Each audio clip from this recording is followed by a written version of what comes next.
যে ছবি আপনারা দেখতে পাচ্ছেন পহেলগাঁওয়ের ছবি, মেঘ ভাঙা বৃষ্টিতে বাটকুটে ক্ষতিগ্রস্ত খানাবল এবং পহেলগাঁও রোড। চলছে উদ্ধার কাজ।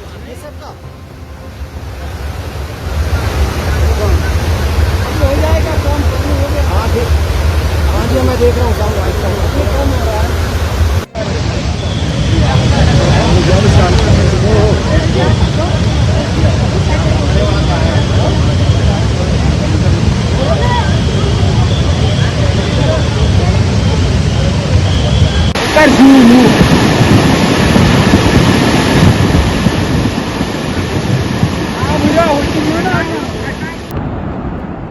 পুলিশি এনকাউন্টারে ঝাড়খণ্ডের কুখ্যাত গ্যাংস্টার সুজিত সিনহার মৃত্যু।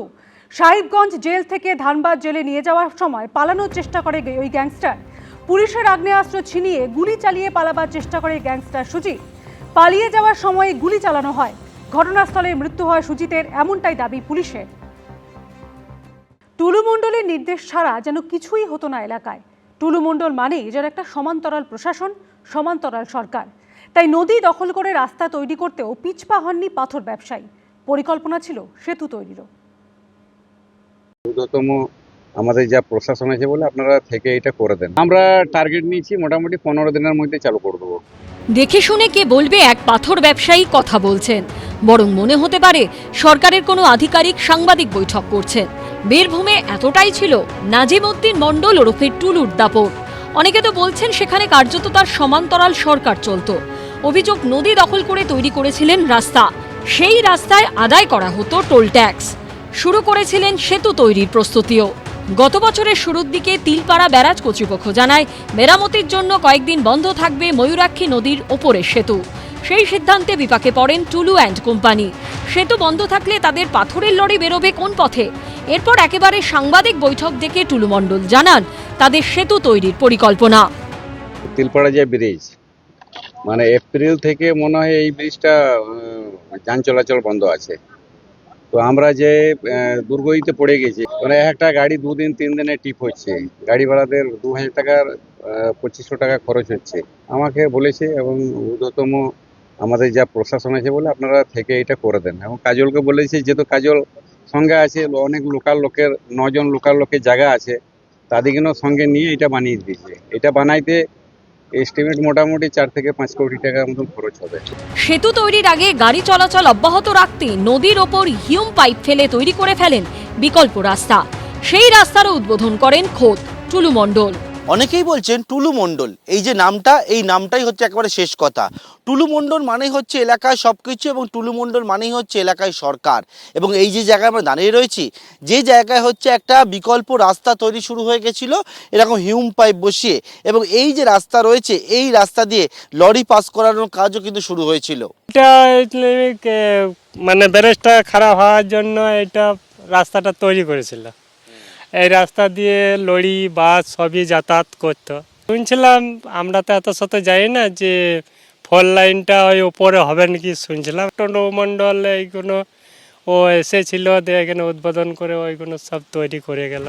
শুধু রাস্তা তৈরিই নয়, সেই রাস্তায় বসানো হয় টোল বুথ। এখানে টোল গেট বানিয়ে ফেলেছিল। এইরকম যে জায়গা আমরা দাঁড়িয়ে রয়েছে, এইরকম বেশ কয়েকটা টোল গেট বানানো হয়েছে। অর্থাৎ এই যে বিকল্প রাস্তা তৈরি করছিল, এবং তার জন্য যখন এখান থেকে কোনো লরি বা কোনো গাড়ি পাস করতো, তার জন্য এরকম টোল গেট, এবং সেই টোল গেটে 24 ঘন্টা লোক থাকতো, এবং সেই গাড়ি থেকে তোলা হতো টাকা। এটা টোল, ওই তোমার নাম ওদিকে গাড়ি যেতে টোল দিতে। এখানে যবে থেকে এই রাস্তাটা শুরু হয়েছিল 24 ঘন্টা লোক থাকতো, পয়সা দিত। সেই সঙ্গে চলতে থাকে সেতু তৈরির পরিকল্পনা। আনা হয় বড় বড় কংক্রিটের সেগমেন্ট, একদম উন্নত মানের হবে। হ্যাঁ, এইটা বড় বড় এই দেখছেন না ব্লকগুলো পড়ে আছে, এর উপরে ঢালাই হবে। প্রায় 20-25 টন রোডে ঢালাই হবে। ঢালাই দেওয়ার পরে তারপরে ওপিসি সিমেন্ট দিয়ে, যেটা এ গ্রেডের সিমেন্ট, সেই সিমেন্ট দিয়ে ঢালাই হবে। আমরা টার্গেট নিয়েছি মোটামুটি 15 দিনের মধ্যে চালু করে দেবো। সূত্রের খবর, রাজ্যে পালাবদলের জেরে ভেস্তে যায় টুলুর সেতু তৈরির পরিকল্পনা। শুধু নকল ডিসিআর কেন, আমি তো শুনলাম একটা বিচ নাকি বানাবে ঠিক করেছিল, বিচ তৈরি করবে। আবার এটাও তো দেখতে পাওয়া যাচ্ছে যে চার্টার্ড মাফিয়ার যে চাকরটা, সে হচ্ছে একজন বোধহয় এগরার ঠিকাদার, তাকে বলছে বড্ড বেশি লাফালাফি করছেন। এটা কি বুঝতে অসুবিধা হয় যে টুলু কার বরা ভয়ে কাদের বরা ভয়ে ছিল, এটার একটা জ্যামিতিক নকশা রয়েছে। টুলু মণ্ডল শুধুমাত্র টুলু মণ্ডল নয়, কোথাও তার নাম টুলু মণ্ডল, কোথাও তার নাম পুষ্পা, কোথাও তার নাম সুমিত রায়। টুলু মণ্ডল ব্যাপারে আমার কোনো ধারণাই নেই। বীরভূমের যারা নেতৃত্ব, সব দলের যারা বীরভূম থেকে উঠেছেন, প্রতিষ্ঠিত হয়েছেন, তারা এসব বলতে পারবেন যে একটা লোক এত বাড়ছে, তার কোনটা বৈধ কোনটা অবৈধ এইভাবে তো বলা সম্ভব না। আর আমাদের এর মধ্যে আমি রাজনীতির কিছু, যদি অবৈধ কিছু থাকে ব্যবস্থা হবে। সম্পত্তি এবং সাম্রাজ্য সামনে আসার পর গা ঢাকা দিয়েছেন টুলু মণ্ডল। সরকার বদলের পর খুলে গেছে তিলপাড়া ব্যারাজ, আপাতত বন্ধ টুলুর রাস্তা। পার্থপ্রতিম ঘোষ, আশাবুল হোসেন ও দীপক ঘোষের রিপোর্ট, এবিপি আনন্দ। টুলু মণ্ডলের বিরুদ্ধে তদন্তে এবার নতুন মোড়। পুলিশ সূত্রে দাবি, টুলুর সংস্থার ম্যানেজার গ্রেপ্তার হওয়া সীতেশ প্রামাণিকের কাছ থেকে উদ্ধার হয়েছে একটি ডায়েরি, যেখানে সরকারি আধিকারিকদের নাম এবং টাকার হিসেব লেখা রয়েছে। এটা কি বকরা ভাগাভাগির হিসেব? খতিয়ে দেখছেন তদন্তকারীরা। কোটি কোটি টাকার গয়নার ছবি সামনে এসেছে, প্রাসাদোপম বাড়ির ছবি সামনে এসেছে, একরের পর একর জুড়ে থাকা পার্কিং লটের ছবি সামনে এসেছে। 200 কোটি টাকার সম্পত্তির হিসেব রাজ্যবাসীকে চমকে দিয়েছে। শুধু এসবের সঙ্গে যার নাম জড়িয়ে রয়েছে, বীরভূমের সেই পাথর সম্রাট নাজিবউদ্দিন মণ্ডল ওরফে টুলু, এখনো অধরা। কিন্তু কাদের মদতে টুলু মণ্ডলের এই দাপট, এই প্রতিপত্তি হয়েছিল, তা নিয়ে এবার তদন্তের সামনে এলো গুরুত্বপূর্ণ সূত্র। পুলিশ সূত্রে দাবি, হদিশ পেয়েছে একটি ডায়েরি, যেখানে সরকারি আধিকারিকদের নাম এবং টাকার হিসেব লেখা রয়েছে। রবিবার গ্রেফতার করা হয়েছে টুলু মণ্ডলের ক্রাশার ইউনিটের ম্যানেজার সীতেশ প্রামাণিককে। পুলিশ সূত্রে দাবি, এই সীতেশ প্রামাণিকের কাছ থেকে উদ্ধার হয়েছে একটি ডায়েরি, যেখানে একাধিক সরকারি আধিকারিকের নামও রয়েছে। তদন্তে ইতিমধ্যেই সামনে এসেছে, সরকারের রাজস্ব চুরি করে শয়ে শয়ে কোটি টাকার সম্পত্তি করেছিলেন টুলু মণ্ডল, যা প্রশাসনের একাংশের মদত ছাড়া সম্ভব নয়। পুলিশ সূত্রে দাবি, উদ্ধার হওয়া ডায়েরিতেও অনেক সরকারি আধিকারিকের নাম এবং টাকার হিসেব লেখা রয়েছে। তাহলে কি এটাই সেই বকরা ভাগাভাগির হিসেব? বিষয়টা কি স্রেফ সরকারি আধিকারিকের সীমাবদ্ধ? প্রশাসনের শীর্ষস্তরও কি জেনে শুনে চুপ করেছিল? থাকলে কেন? এসব প্রশ্নের উত্তর খুঁজছে পুলিশ। যে টাকা অ্যালটমেন্ট গভর্নমেন্ট বিভিন্ন জায়গায় এই পুরো পার্টের ক্রাইমের, তাতে এনার নিজের হাতের লেখা একটা ডায়েরি পাওয়া গেছে, কাগজ পাওয়া গেছে, যেখানে দেখা যাচ্ছে যে উনি বিভিন্ন গভর্নমেন্ট অফিসারদের টাকা অ্যালট করতেন এবং সেই হিসেবে ওই কাগজ, ওই ডায়েরি প্রথম রিকভার হলো। সরকারের রাজস্ব ফাঁকি দিতে টুলু মণ্ডলের অন্যতম হাতিয়ার ছিল ডিসিআর এর ডুপ্লিকেট কপি। টোলগেটের এক কর্মী দাবি করেছিলেন, ডিসিআর এর ডুপ্লিকেট দেখেও ব্যবস্থা নিত না পুলিশ। যে গাড়ি মালিক ফাঁকি দিয়ে যে রোডে ধরা পড়লে তাকে ফাইন করা যাবে, তার সত্ত্বেও যে পুলিশ প্রশাসন তারাও চেক করতো মাঝে মাঝে। পুলিশ প্রশাসনে চেক করতে, হ্যাঁ, যে না। শেষ অবধি তদন্তে আর কি সামনে আসবে সেটাই দেখা। পার্থপ্রতিম ঘোষের রিপোর্ট, এবিপি আনন্দ। কোটির ডাবল সেঞ্চুরি, টুলুর টাকার পরিমাণ বেড়ে হলো 220 কোটি, 34 কোটি টাকার এফডি এবং 400 বিঘা জমি। বেড়েই চলেছে পলাতক পাথর ব্যবসায়ীর সম্পত্তির বহর। আর এরই মধ্যে গ্রেপ্তার করা হয়েছে টুলুর এক ম্যানেজারকে। পার্কিং লটে সিমেন্টের গুদাম থেকে খোলা অবস্থায় উদ্ধার ছাপাখানার যন্ত্র। টুলু মণ্ডলের সম্পত্তিতে এবার কোটির ডাবল সেঞ্চুরি। টাকা ও সোনা মিলিয়ে এখনো পর্যন্ত 220 কোটির হদিশ। টুলু মণ্ডল ও তার পরিবারের নামে 400 বিঘারও বেশি জমি। ডুপ্লিকেট ডিসিআরকে হাতিয়ার করে সরকারের রাজস্ব চুরি করে এভাবেই সম্পত্তির পাহাড় গড়েছেন নাজিবউদ্দিন মণ্ডল ওরফে টুলু। সেই ঘটনা তদন্তে এবার উদ্ধার হলো নকল ডিসিআর ছাপানোর যন্ত্র। পুলিশ সূত্রে খবর, রবিবার রাতে টুলু মণ্ডলের পার্কিং লটে যান তদন্তকারীরা। সেখানে খোলা অবস্থায় সিমেন্টের গোডাউনের মধ্যে বস্তা চাপা দেওয়া ছিল ওই যন্ত্র।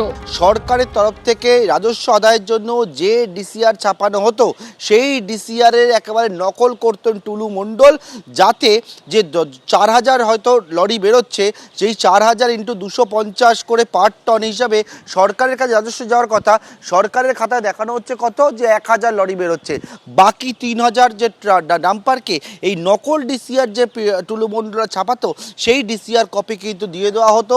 তার ফলে কি হতো, পুরো টাকাটাই টুলু মণ্ডল অ্যান্ড কোম্পানির কাছে চলে যেত এবং এইখান থেকে কিন্তু এই যে বড় সড় চক্রটা সামনে এসেছে। সূত্রের খবর, পার্কিং লটই ছিল টুলুর কালো কারবারের মূল ডেরা। নকল ডিসিআর ছাপানোর জন্য সেখানে রীতিমতো তৈরি করা হয়েছিল ছাপাখানা। কি কাজ করতে? ছাপাখানা। ছাপাখানা, টুলু মণ্ডলের ছাপাখানা। ছাপাখানা কি হতো সেখানে? সেখানে এই ডিসিআর ছাপা হতো, লোডিং স্লিপ ছাপা হতো, চালান ছাপা হতো এবার এই ডিসিআর ছাপা হতো কোথায় বলছেন? এইখানে পার্কিংয়ে। মেশিনটি খোলা অবস্থায় ছিল কেন? তাহলে কি সেটি অন্য কোথাও সরিয়ে ফেলার পরিকল্পনা হয়েছিল? খতিয়ে দেখছেন তদন্তকারীরা। এই যে অফিস, এই অফিসে কি হতো? এই অফিসে কি হতো দেখুন, এই অফিসে আমার শোনা কথা ইললিগেল যত রকমের কাজ, যেমন কিছুদিন আগে আমাদের বিএলএলআরও সাহেব এই বালি মজুত করা সিজ করেছে। তারপর পাথর, কিছু ইললিগেল পাথর, ইললিগেল, আমি তো শুনেছি এখানে ওরা ইললিগেল ডিসিআরও ছাপাতো। এই যে আপনি ডিসিআর যেটা নিয়ে আছেন, হ্যাঁ, এই ধরনের ইললিগেল ডিসিআরও এখানে ছাপাতো। এখান থেকেই হচ্ছে পুরোটা হচ্ছে কালোবাজার অপারেট করতো। এখনো পর্যন্ত টুলুর দেখা নাই, তবে সিজ ও ফ্রিজ করা সম্পত্তির যে হিসেব তদন্তকারীরা পেয়েছেন তা ছাড়িয়ে গিয়েছে কোটির ডাবল সেঞ্চুরি। পুলিশ সূত্রে খবর, বিভিন্ন ব্যাংক অ্যাকাউন্টে 33 কোটি 70 লক্ষ টাকা ফিক্সড ডিপোজিটের হদিশ মিলেছে। জমির পরিমাণ 400 বিঘারও বেশি। যেসব জমি রয়েছে টুলু মণ্ডলের পরিবার ও কোম্পানির নামে। এরই মধ্যে ম্যারাথন জিজ্ঞাসাবাদের পর রবিবার গভীর রাতে গ্রেপ্তার করা হয়েছে টুলু মণ্ডলের প্রাসার ইউনিটের ম্যানেজার শীতেশ প্রামাণিককে। মোহাম্মদবাজার থানার পুলিশ সূত্রে খবর, শীতেশ টুলু মণ্ডলের ক্রিমিনাল সিন্ডিকেটের অন্যতম অংশ। টুলুর সিন্ডিকেটের মধ্যে যোগাযোগ রাখার কাজ হতো এই ম্যানেজারের মাধ্যমে। ধৃতকে জেরা করে টুলু মণ্ডলের হদিশ পেতে চাইছেন তদন্তকারীরা। অন্যদিকে পুলিশ সূত্রে খবর, ঘটনা তদন্তে গাফিলতির অভিযোগে মোহাম্মদবাজার থানার 2 এসআইকে ক্লোজ করা হয়েছে। তারা হলেন আব্দুল আলিম ও সেনাউর হোসেন। তাদেরকে ক্লোজ করা হয়েছে সিউড়ি পুলিশ লাইনে। পার্থপ্রতিম ঘোষ ও ভাস্কর মুখোপাধ্যায়ের রিপোর্ট, এবিপি আনন্দ। মালদার মঙ্গলবাড়ি থেকে উদ্ধার বিপুল পরিমাণ টাকা ও সোনা। উদ্ধার 2,40,97,380 টাকা। উদ্ধার করা হয়েছে 20 গ্রাম সোনাও। মালদার বাসিন্দা মাদক কারবারের চাঁই পিন্টু সরকারের ভাড়া বাড়ি থেকে উদ্ধার হলো বান্ডিল বান্ডিল টাকা।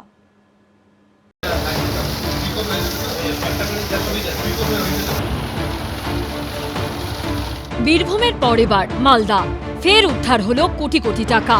অভিযুক্ত মাদক কারবারির ফ্ল্যাট থেকে উদ্ধার হলো 2,40,97,380 টাকা। মালদার মঙ্গলবাড়িতে রবিবার রাতে যৌথ অভিযান চালায় মালদা ও দক্ষিণ দিনাজপুর জেলা পুলিশ।